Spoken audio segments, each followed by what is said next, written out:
Assalamualaikum warahmatullahi wabarakatuh.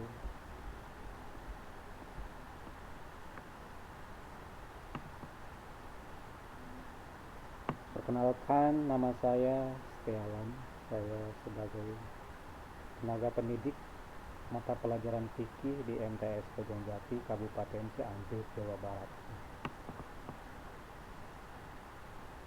Saya juga adalah sebagai mahasiswa PPG dalam jabatan 2021 di Universitas Islam Surakarta. Baik, kali ini saya akan mempresentasikan hasil akhir dari pembuatan ini materi bahan ajar ya, untuk melengkapi tugas saya di Lokakarya sebagai media pembelajaran. Oke,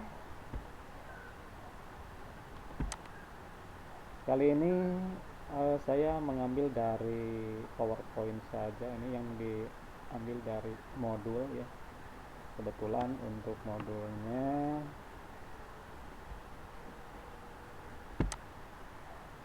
mengenai penyembelihan kurban dan akyat. Ini materi pelajaran kelas 9 ya, kelas 9 semester 1. Oke, yang pertama penyembelihan.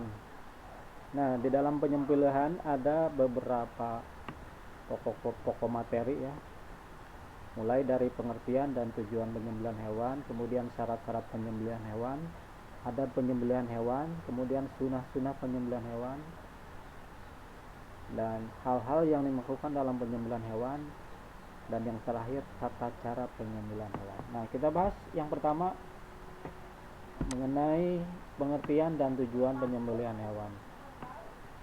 Nah, kita tahu penyembelihan adalah suatu aktivitas pekerjaan atau kegiatan menghilangkan nyawa hewan atau binatang dengan memakai alat bantu atau benda yang tajam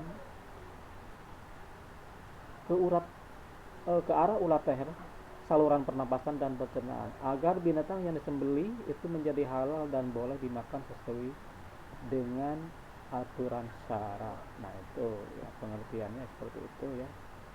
Tujuannya agar binatang tersebut halal dan boleh dimakan. Kemudian ada beberapa syarat.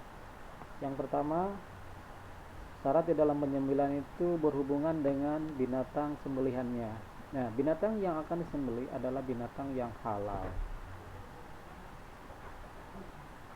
Yang halal zatnya maupun halal cara perolehannya, bukan dari mencuri atau menipu. Nah, binatang yang akan disembelih masih dalam keadaan hidup. Selanjutnya, syarat yang berhubungan dengan penyembelih. Berarti orang yang menyembelih ya. Jadi orang yang menyembelih adalah orang muslim atau ahli kitab. Nah, ahli kitab ini orang yang beragama Yahudi atau Nasrani ya. Bisa laki-laki ataupun wanita. Kemudian berakal sehat dan juga mumayyiz yang sudah mulai matang itu pikirannya ya. Biasanya itu Imam Syafi'i mengukurnya dengan usia 7 tahun ke atas mumayyiz.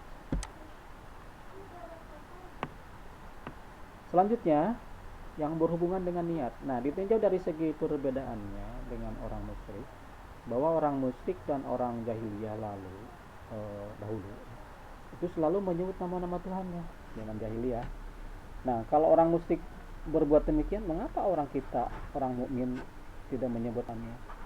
Kemudian yang kedua yaitu bahwa binatang dan manusia sama-sama makhluk Allah yang hidup dan bernyawa. Oleh karena itu, mengapa manusia akan mentang-mentang begitu saja mencabut nyawa binatang tanpa minta izin kepada penciptanya ya, yang juga menciptakan seluruh bumi ini. Lalu syarat berikutnya adalah membaca basmalah. Nah, sebagian ulama berpendapat bahwa membaca basmalah itu merupakan syarat sahnya suatu penyembelihan. Berdasarkan firman Allah yang artinya, makanlah binatang-binatang yang halal yang disebut nama Allah ketika menyembelihnya jika kamu beriman kepada ayat-ayat. Ini dikisahkan dari surat Al-An'am. 118. Kemudian syarat yang berhubungan dengan alat penyembelih. Nah, ulama sepakat bahwa setiap benda yang dapat digunakan untuk mengalirkan darah dan memutuskan urat hewan dapat digunakan untuk menyembelih, baik besi seperti pisau dan golok, ya, batu, kayu maupun dari kaca. Nah, alat-alat tersebut itu boleh digunakan asal alat itu tajam dan dapat memutus tenggorokan dan urat nadi besar di leher binatang yang akan disembelih tadi. Jangan sampai alatnya tumpul, ya. Kemudian adab-adab dalam penyembelihan. Ini ada beberapa kriteria, ya, atau adab-adaban yang berhubungan dengan penyembelihan. Yang pertama, berbuat ihsan atau berbuat baik terhadap hewan. Kemudian membawa hewan dengan baik, menajamkan alat sembelihan, tidak menampakkan pisau kepada hewan.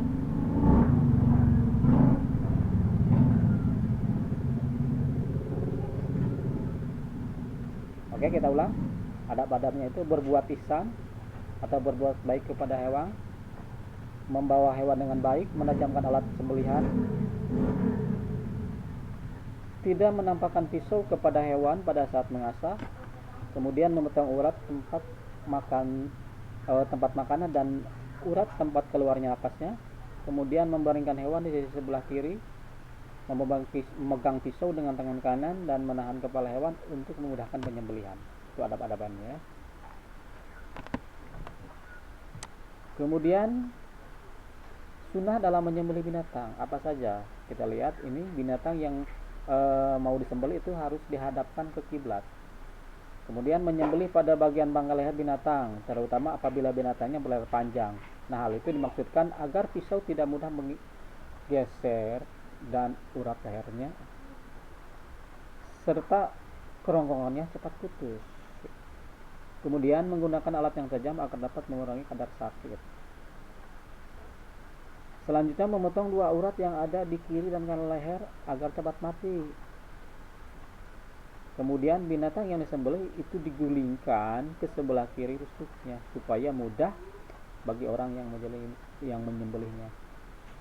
Selanjutnya membaca basmalah, membaca sholawat, mempercepat proses penyembelihan agar binatang tidak tersiksa. Tetapi jangan sampai itu kalau susah mati lehernya dipatahkan, itu tidak boleh itu, ya. Selanjutnya hal-hal yang dimakruhkan ketika menyembelih. Yang pertama, menyembelih binatang sampai putus lehernya, itu makruh, ya. Kemudian menyembelih dengan alat tumpul, sakitnya. Kemudian memukul binatang walaupun akan disembelih. Kemudian mengulitnya sebelum binatang itu benar-benar kejam, ya. Aduh. Selanjutnya tata cara menyembelih binatang. Nah, tata cara menyembelih binatang ini ada berbagai cara. Yang pertama, cara tradisional. Ya, cara tradisional ini yang pertama menyiapkan terlebih dahulu lubang penampung darah, kemudian peralatan yang akan digunakan untuk menyembelih disiapkan terlebih dahulu. Kemudian binatang yang akan disembelih dibaringkan terhadap kiblat, kemudian lambung kiri bawahnya. Selanjutnya, leher binatang yang akan disembelih didekatkan di atas lubang penampung darah yang sudah disiapkan. Kemudian kaki binatang yang akan disembelih dipegang kuat-kuat atau diikat, kepalanya ditekan ke bawah agar tanduknya itu menancap ke tanah. Lalu mengucap basmalah, kemudian alat penyembelihan digoreskan pada leher binatang yang disembelih sehingga memutuskan jalan makanan, minum, napas, serta urat nadi kanan dan kiri pada leher binatang. Nah, setelah itu setelah hewan atau binatang itu benar-benar mati, baru boleh dikuliti, ya. Nah, ada penyembelihan secara mekanik. Bagaimana ini? Mempersiapkan peralatan terlebih dahulu, kemudian memasukkan hewan ke dalam ruangan yang sudah dipenuhi gas sehingga hewan tersebut tidak sadarkan diri tetapi tidak mati. Kemudian dengan mengucap basmalah, binatang yang telah pingsan tersebut disembelih dengan alat penyembelihan yang sudah disiapkan sebelumnya. Kemudian penyembelihan binatang dengan alat mekanik dibolehkan dan halal dagingnya asal memenuhi persyaratan dan penyembelihan. Nah, itu saja, ya, materi ajar atau materi bahan ajar dalam media pembelajaran yang saya bawakan. Mohon maaf jika ada kekurangannya. Wassalamualaikum warahmatullahi wabarakatuh.